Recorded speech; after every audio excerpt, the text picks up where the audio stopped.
자, 이번에 들어온 부스는 비아디입니다. 이제 우리나라에 계신 분들이라면 비아디라는 브랜드 많이 익숙하시잖아요. 그래서 이제 뭐 실이라던가 아니면은 뭐 아토3 그리고 실라이언 이런 것들은 우리나라에서 이제 본격적으로 판매를 한다고 발표를 했기 때문에 많은 분들이 정보가 있으실 텐데, 앞으로 우리나라에 더 출시할 만한 차가 뭐가 있는지 더 궁금하실 거잖아요. 그 질문에 대한 해답은 바로 제 뒤에 있습니다. 이 비아디라는 브랜드가 여러분, 이 중국 내에서도 약간 보편적으로 사람들이 많이 탈 수 있는 브랜드로서 인식을 한다고 해요. 그래서 조금 더 접근하기 편한 소나타 등급 정도의 크기를 가진 차들이 많았었는데, 제 뒤에 있는 차는 이 해양 라인업에서 가장 커다란 플래그십 세단 등급 정도의 크기로 나온 컨셉트카를 지금 보고 계시는 겁니다. 이 디자인 같은 것들을 보시면은 이제 비아디가 어떤 방향성으로 해양 시리즈를 끌고 나갈지에 대해서 좀 볼 수가 있는 건데, 우리가 실 같은 차를 볼 때 굉장히 유려하고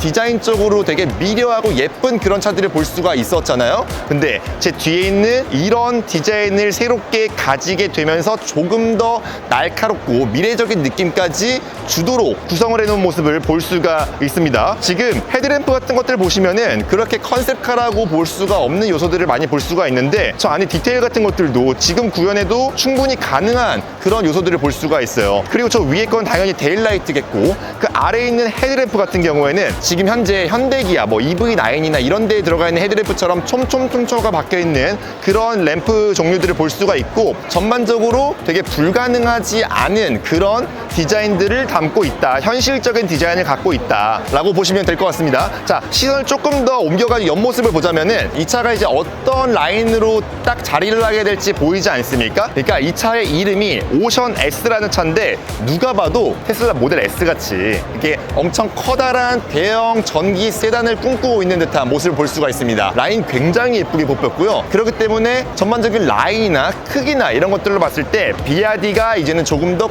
고급 시장도 두드릴 수 있는 차를 출시를 하게 되면서, 기존에 해외에 출시할 때는 저런 팡청바오나 양왕 시리즈 이런 것들로 출시를 하기 어려웠잖아요. 이 비아디라는 이름을 달고 출시를 해야 되는 차 중에 그나마 조금 더 고급차, 조금 더 커다란 비즈니스 세단 같은 것들로 출시할 계획을 갖고 있는 걸로 보입니다. 이게 지금 오늘 새로 공개한 컨셉카지만 이렇게 만듦새 같은 것들을 봤을 때 그렇게 먼 미래처럼 보이진 않아요. 빠르면 내년? 그쯤 볼 수 있지 않을까라는 생각을 해볼 수 있게 만듭니다. 그리고 저런 위에 있는 라이다 센서 같은 것들을 보면은 비아디 역시도 자율주행 기술에 대해서 조금 더 적극적으로 대응하고 있다는 것도 확인할 수 있기 때문에 약간 기대가 되는 부분들도 있어요. 자, 그리고 다음으로 비아디에서 제가 개인적으로 국내에 출시할 가능성이 가장 높은 차가 어떤 거냐라고 좀 물어보신다면은 제 뒤에 있는 이 비아디 실 6를 보실 수가 있을 것 같습니다. 이 해양 시리즈, 그러니까 우리나라에 출시하는 차, 아토3 다음에 출시할 차는 비아디 실이라는 차거든요. 근데 그 실의 더 상위 버전입니다. 실이 소나타급의 전기차였다면은 지금 이 실 6 같은 경우는 그랜저급의 차라고 보시면 되는데, 이 차는 확 보기에도 실보다 조금 더 커 보여요. 제가 저번에 실을 살짝 타봤는데 그 실이 굉장히 좋은 느낌들을 많이 줬단 말이에요. 운전하는 느낌이나 실제로 안에 탔을 때 느껴지는 소재 감각, 그리고 공간감도 괜찮았는데 그거를 한층 더 진화시켜 가지고 만든 차가 이 차라는 거. 그리고 그런 점들이 지금 디자인에서 녹아들고 있는데, 이 비아디의 해양 시리즈들이 전반적으로 되게 유려한 디자인을 가지고 있잖아요. 그런 점들을 이렇게 헤드램프 디자인에서도 고스란히 확인할 수가 있고요. 조금 더 크기 때문에 이 아래쪽에 눈물샘을 하나 더 확장시켜 가지고 더 큰 차라는 이미지도 강조하고 있습니다. 범퍼 디자인들도 굉장히 입체적으로 되어 있기 때문에 요즘에 최신 유행하는 디자인 포인트들을 고스란히 담고 있다고 볼 수가 있어요. 간단하게 실내를 좀 살펴보자면은, 야, 내가 보던 거는 심지어 외건이었네. 이 전기차 중에 외건만 보는 게 그렇게 쉽지 않은데, 저는 개인적으로 이렇게 외건 형태가 옆에 있는 세단보다 더 마음에 드는 것 같고요. 저는 개인적으로 외건을 좋아하기 때문에 외건을 보자면, 자, 이 실내 구성 같은 경우는 제가 지금 보고 있는 외건이나 세단 형태나 똑같습니다. 그래서 보면은, 와, 이거는 누가 봐도 실보다 확실히 크고 고급스러운 차라는 느낌이 드네요. 제가 얼마 전에 아토3를 시승할 때도 느꼈지만 이 비아디가 아무리 보급형 차라고 하더라도 전반적인 구성 자체가 조금 우리한테 더 익숙한 구성으로 되어 있다 뿐이지 이 실내 소재 감각이라던가 아니면 전반적으로 느껴지는 이런 기능들 같은 측면에서는 결코 저렴한 차라는 느낌이 들진 않습니다. 예를 들어 가지고 이렇게 커다란 디스플레이, 이게 또 움직여지고 해상도 같은 것들도 굉장히 괜찮은 거 당연하고요. 그리고 이 앞에 계기판도 달려 있어. 이게 아토3에서는 진짜 조그맣게 디스플레이를 보여줬었는데 이게 CL6 버전 같은 경우에는 엄청 또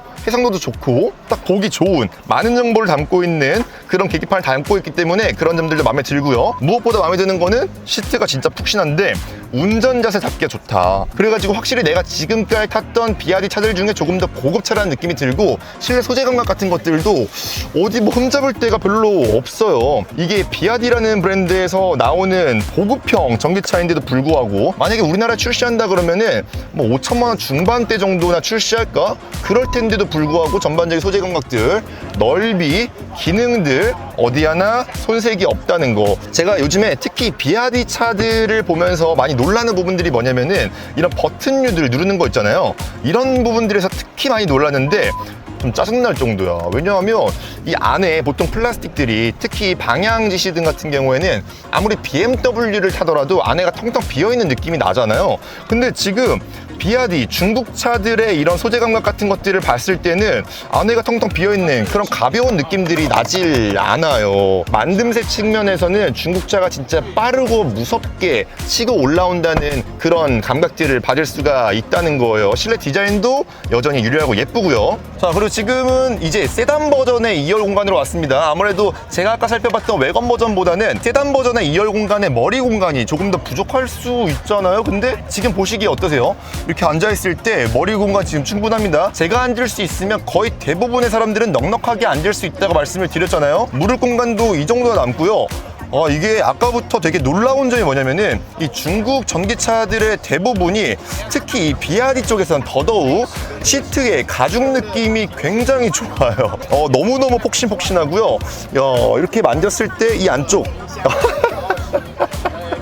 엄청 부드러워. 그래서 이 부드러운 게 어떤 식으로 표현이 되냐면은 지금 사이드 볼스터가 앉아있을 때 폭 내 몸을 이렇게 안고 있는 듯한 그런 느낌이 들면서 앉았을 때 안정감도 남다르게 느껴집니다. 그러니까 확실히 실보다 큰 트라는 느낌이 느껴지고 안정감 느껴지고 전반적으로 고급감도 확 느껴지면서 국내에 출시했을 때 잘 팔릴 것 같은 차라는 거 확 느껴지는 부분이 있네요. 국내에 5천만 원대 중반 정도만 해가지고 보조금 다 받고 들어올 수 있으면 진짜 잘 팔리긴 하겠다.